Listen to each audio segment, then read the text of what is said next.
Bora, galera. O que nós vamos fazer agora? Nós vamos pegar Cuba, né? O nosso objetivo aqui nesse bloco é falar um pouquinho da América. Eu vou estender a questão cubana para além do continente americano aqui, com algumas intervenções que são interessantes, tá? Não vou adentrar muito nas outras questões, porque elas não são interesse de prova. Mas na questão cubana. E o que vai acontecer no cenário político americano, né, nesse contexto internacional aí, a gente precisa entender. Então, olha só, quando a gente fala de Revolução Cubana, a gente tem que pensar no contexto para a gente poder entender a lógica toda. O contexto da Revolução Cubana, que acontece lá em 1959, ele tem a ver com o contexto da política estabelecida pelos norte-americanos da doutrina Monroe, da América para os americanos. Aquela ideia de intervenção, né, salvaguardando a América para os americanos.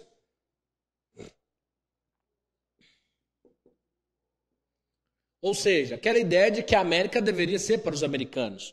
Lá no final do século XIX, dentro da proposta imperialista, e aí a gente vai recortar, né, dentro do imperialismo que acontece no continente americano,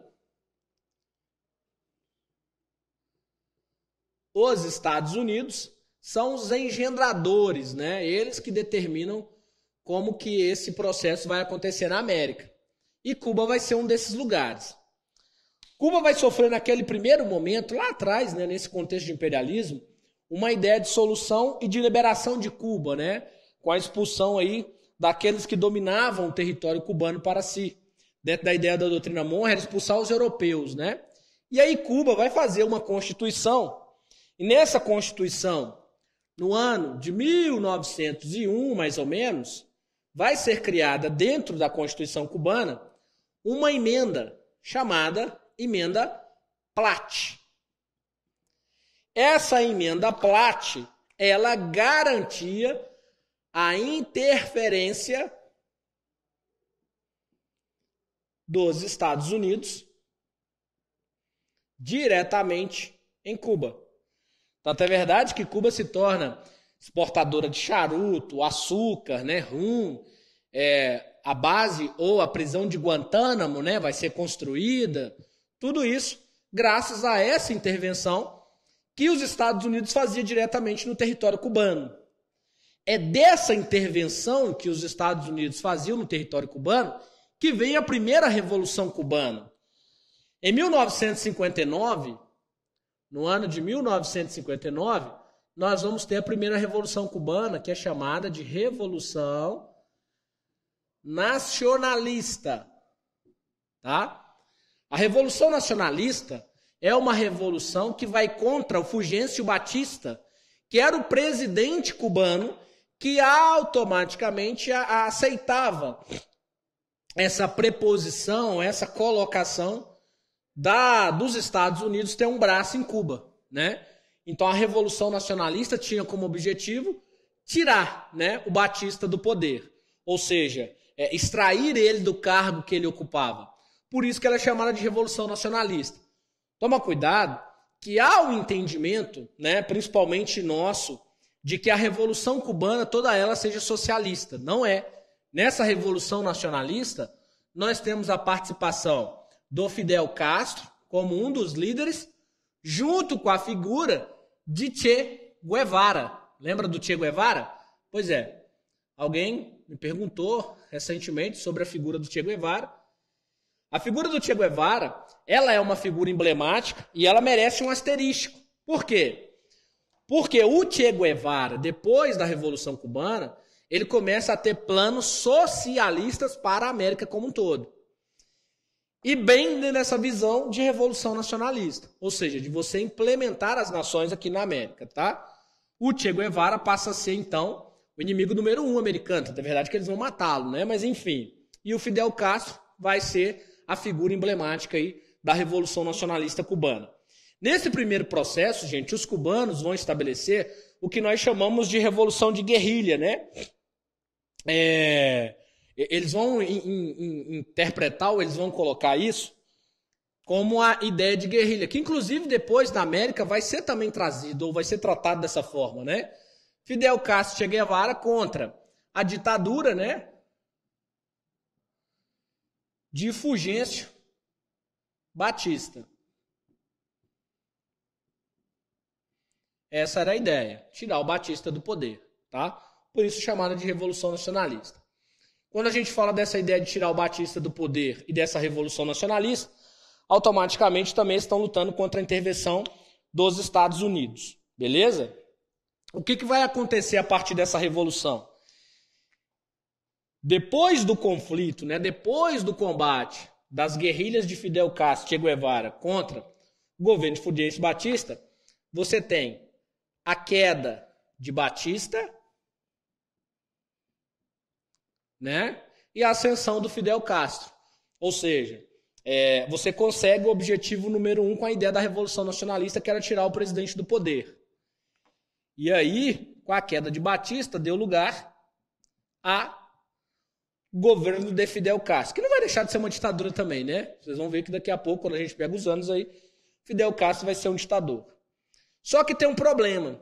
Quando Fidel Castro se torna ditador, e aí a queda de Batista é como se também tivesse caído a intervenção dos Estados Unidos. E a gente tem que entender que esse ano de 1959 tem o contexto sobre ele que nós chamamos de contexto de Guerra Fria. Os Estados Unidos perderam o controle dessa região para os Estados Unidos nesse período não era bom. Até porque, assim que Fidel Castro se colocou, ou colocou Cuba como independente, vai ter um flerte de Cuba com a União Soviética.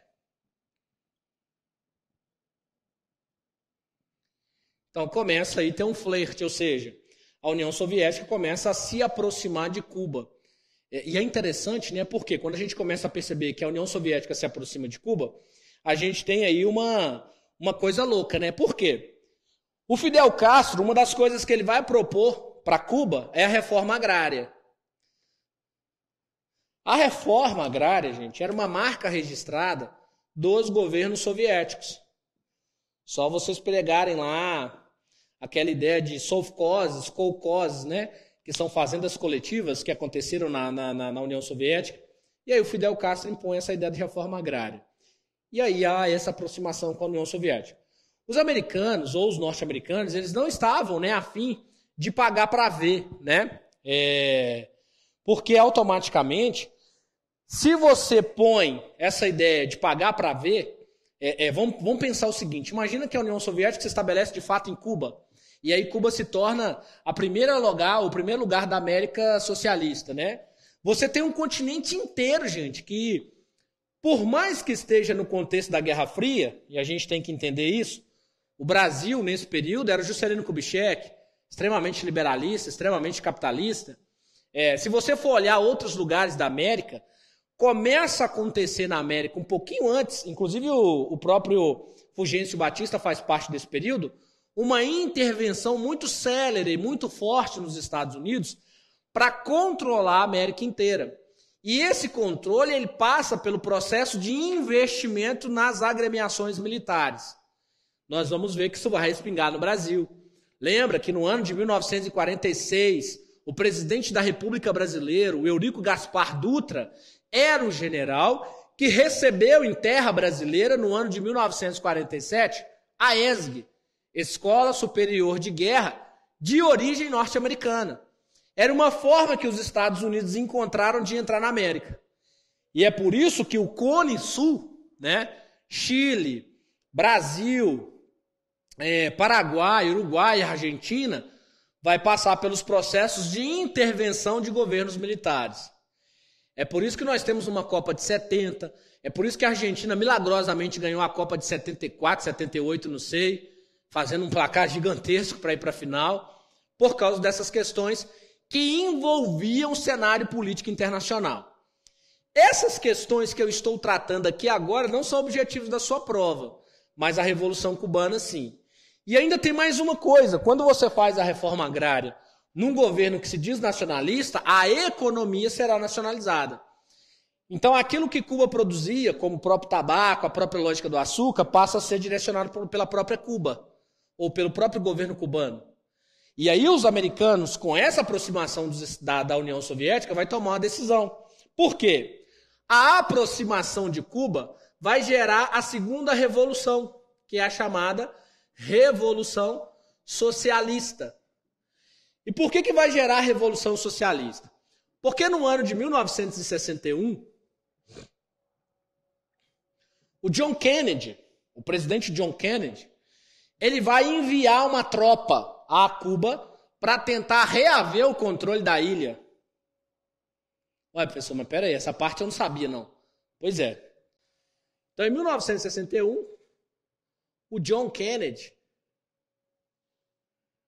presidente John Kennedy, vai enviar a Cuba, né, aquilo que ficou conhecido como a invasão da Baía dos Porcos, ou Batalha, que leva o nome da praia, né? Batalha de Giron. Que é, em outras palavras, a invasão da Baía dos Porcos. Quem iniciou essa ideia de invasão a Cuba era o presidente Eisenhower. Só que no ano de 61, John Kennedy se torna presidente dos Estados Unidos e é ele que vai levar a cabo o projeto do presidente Eisenhower. O projeto do presidente Eisenhower ele era mais audacioso, ele tinha uma ideia de dar mais certo do que a proposta do Kennedy. Por exemplo, o Eisenhower pensou em mandar 16 caças, 16 aeronaves para sobrevoar Cuba no período da invasão. O presidente Kennedy mandou 8. O Eisenhower pretendia invadir regiões mais próximas da população. O Kennedy mandou invadir a Baía dos Porcos, que era o lugar mais difícil para invadir Cuba. Os soldados que foram invadir Cuba eram cubanos que deserdaram da ideia do Fidel Castro. Os próprios cubanos foram treinados pela CIA americana para invadir Cuba. Batalha de Giron. Qual foi o problema? John Kennedy é derrotado na Batalha de Giron. Os Estados Unidos amarga a primeira derrota na América. A derrota na Batalha de Giron, ela gira um alerta na América como um todo. Por quê? Porque aqui na Batalha de Giron, quem se aproxima dos cubanos são os soviéticos. Então, vamos colocar a informação completa para na hora que vocês estiverem estudando, vocês conseguirem ter na mente de vocês aí, ó. Na Batalha de Giron, Cuba contou com o apoio soviético. Ou seja, Cuba venceu. Tá? Nesse processo, o que os Estados Unidos faz? O que o presidente John Kennedy faz? O presidente John Kennedy vai expulsar Cuba da Organização dos Estados Americanos. Cuba é expulsa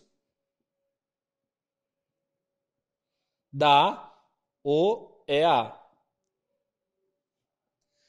É aqui que é o começo dos embargos econômicos que Cuba vai sofrer. Esses embargos econômicos vão fazer Cuba se tornar Cuba diminuída, né? Porque aí eles começam a falar de Cuba socialista, Cuba socialista. Não fazer parte da União, da Organização dos Estados Americanos, era perder um pouco a ascensão, principalmente no que diz respeito à economia. Então Cuba começa a ter problemas na economia. Essa revolução, que é chamada de Revolução Socialista, ela passa a ser totalmente discutida no contexto da Guerra Fria. Ou seja, Cuba passa a habitar aí os célebres confrontos que existiram entre russos e americanos, ou norte-americanos, pelas áreas de influência. Não vamos esquecer do termo original. Cuba passa a ser uma área de influência soviética. E o que os soviéticos vão fazer? Automaticamente, dentro dessa lógica de aproximação de Cuba com o governo socialista, nós vamos ter talvez o principal, né, se não o maior, um dos maiores motivos do conflito entre Estados Unidos e União Soviética. Depois dessa aproximação, nós teremos aí a crise dos mísseis, que é um evento que acontece no ano de 1962. É o período que os historiadores falam que o pânico tomou conta da humanidade. Por quê? Aviões americanos fotografaram bases de lançamento de mísseis russos lá em Cuba. Mísseis que poderiam alcançar até 1.800 quilômetros, que poderia, por exemplo, derrubar ou atingir Washington, que poderiam atingir Nova Orleans, ou seja, crise dos mísseis. Aí nós estamos falando de crise de armas nucleares. Mas por que, Anderson? Porque nós entendemos a corrida armamentista e nós já sabemos que os russos também têm arma nuclear. Aí o Khrushchev e o John Kennedy têm que sentar na mesa para negociar. Qual foi a negociata da crise dos mísseis? O que se decidiu na crise dos mísseis? Os Estados Unidos vai pôr pressão para os russos deixarem retirarem, extraírem os lançadores de mísseis de Cuba. Os russos olharam e falaram assim, não, mano, tira lá o seu aí.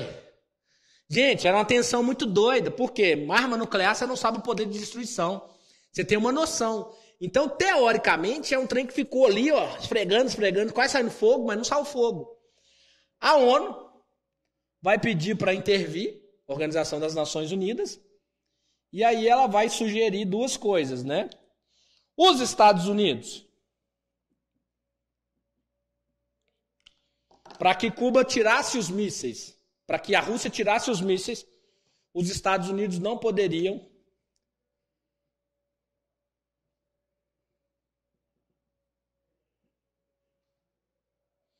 Vou diminuir a fala aqui, ó.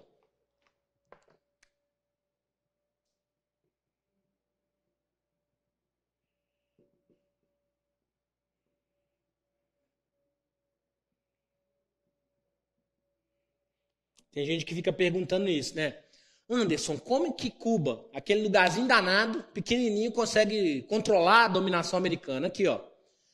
No célebre acordo entre Estados Unidos e União Soviética, os Estados Unidos se comprometeria a não tentar invadir Cuba de novo. Então, Cuba permanece socialista. Em contrapartida, a União das Repúblicas Socialistas Soviéticas, o que faria? Retirada dos mísseis. Aí tem gente que fala assim, não, então os russos ficar com medinho. Não. O que os russos queriam era ter um braço socialista na América. E eles conseguiram quando os americanos falavam que não iam mais tentar invadir Cuba.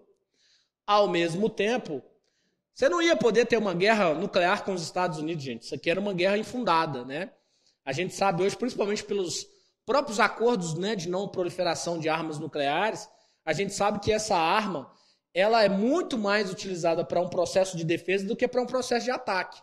Se você tem uma arma nuclear, um país que quer te atacar, ele pensa duas vezes, se ele vai te atacar mesmo, porque seu poder de fogo de retorno é muito grande. Então a União Soviética colocou a mão na consciência e falou, o quê? Vou tirar os mísseis. Mas Cuba fica socialista, pelo menos na ideia. Que aí a gente vai falar de socialismo real cubano. E aí a crise dos mísseis, ela marca o principal momento de tensão no mundo americano e no mundo global. Tanto é verdade que no ano de 1962, se vocês forem parar para pensar, é nesse contexto de 61 e 62 que está acontecendo as eleições do Brasil e foi eleito o Jânio Quadros e o João Goulart. E é nesse período que o Jânio Quadros vai sair da presidência. E o João Goulart, que estava na China, não pôde ser empossado no Brasil por causa desse contexto que está acontecendo, principalmente por causa de Cuba, principalmente por causa dessa aproximação cubana com o regime socialista.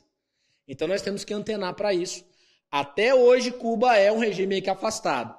Daí para frente, os Estados Unidos, como não podia voltar a tentar invadir Cuba, Qual foi a tentativa dos Estados Unidos? O que os Estados Unidos têm feito, principalmente depois de 1962? O embargo econômico comercial. Então vai ser a arma secreta dos Estados Unidos, ó. Embargo econômico. Esse aí vai ser o pulo do gato americano depois do acordo com os russos. Os Estados Unidos também não eram idiota, né? Bom, beleza, a gente não invade mais Cuba. Mas o embargo econômico era tipo uma ideia, o seguinte, a gente não invade mais Cuba, mas eles vão pedir para ser invadido. Porque quando você embarga economicamente, Cuba fica extremamente limitada, né? No seu desenvolvimento interno, Cuba não participa do capitalismo liberal, então Cuba tem que se autodesenvolver. Bom, se alguém me perguntasse se isso é bom e se isso é ruim, eu ia falar que isso tem pontos positivos e pontos negativos.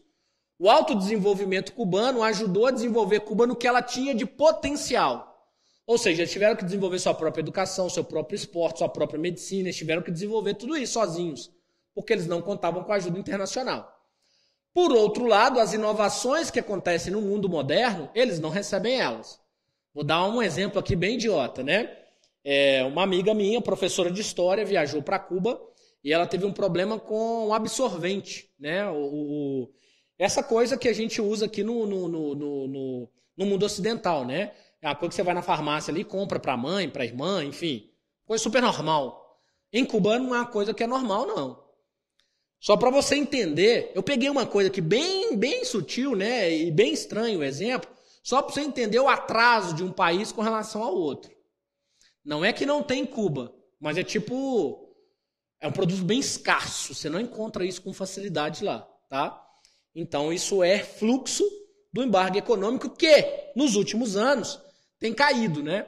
O próprio Brasil, que antigamente ou anteriormente estava sendo acusado de enviar dinheiro para o governo comunista cubano, né? Na verdade, havia comprado um porto em Cuba, né? Vocês sabem melhor do que eu. O Ianarelli deve ter trago para vocês a informação do porto cubano. O porto cubano hoje, na abertura econômica de Cuba, que tem sido feita de forma lenta e gradual, é o principal porto de entrada de produtos na ilha cubana. E quem tem o poder sobre isso é o Brasil, tá? E aí, eu lembro que Dilma foi muito acusada por conta disso, mas enfim. Fica a dica para a gente poder entender um pouquinho melhor a Revolução Cubana. São dois processos de revolução que acontecem em 1959, que é uma revolução nacionalista, um outro que acontece em 1961, que é uma revolução, sim, nesse caso, socialista. E aí conta com a participação do John Kennedy, o próprio Eisenhower, na ideia de criar uma invasão em Cuba e recolocar, né, as condicionantes da emenda Platt, né? A Batalha de Giron pode ser chamada assim, também de invasão da Baía dos Porcos.